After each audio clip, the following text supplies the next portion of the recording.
এখনো প্রতিষ্ঠিত হতে পারিনি, তাই সবার কাছে অবহেলিত হতে হয়। যেদিন সফলতা পেয়ে যাব, ওই দিন সবার সাথে মন খুলে কথা বলবো।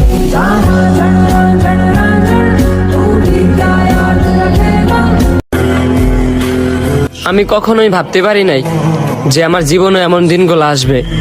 না পারি ফ্যামিলির মুখে হাসি ফোটাইতে, আর না পারি নিজে মন খুলে আসতে।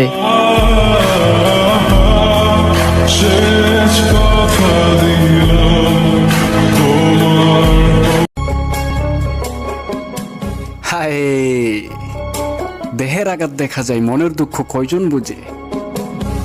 মৃত মন আর জীবিত দেহ নিয়ে ঘোরাফেরা করতে কত কষ্ট হয়, এটা তো শুধু উপরওয়ালা দেখে।